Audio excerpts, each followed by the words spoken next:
चिन्हा एगो लइहा सवरिया जता न देव घर बनके कवरिया हमरा ला चिन्हा एगो लइहा सवरिया हवा भूलक ना भूलई हो ये राजा चूड़ी देव घर से लई हो बीवी के श्रद्धा पुरई हो ये राजा चूड़ी देव घर से लई हो।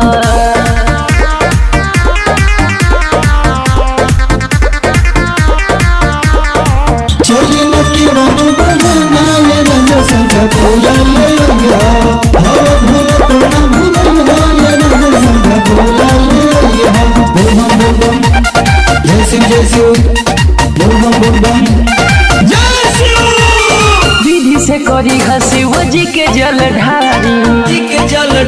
शिव जी के जल ढारी तोर जाई दुख भोला बुझे ले लाचारी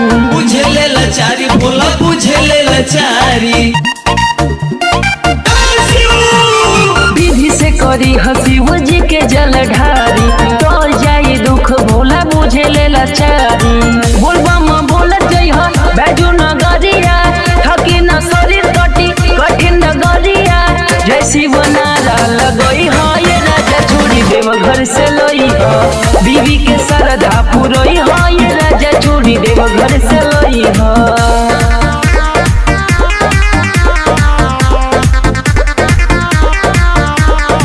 चली न के रानो बनाना रे राजा संखा कोला ले आया हवा भूला कोना भूला रे राजा संखा कोला ले आया बम बम बम जय शिव बम बम जय शिव। होला बड़ी भीड़ उहाँ लागे भारी मेला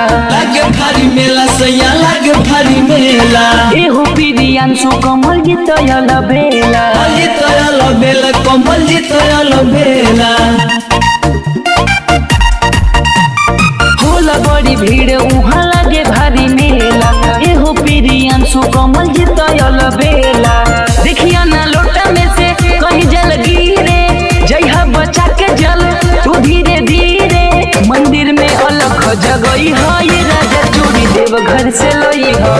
बीवी के श्रद्धा पुरई हो ये राजा चूड़ी देव घर से लई हो।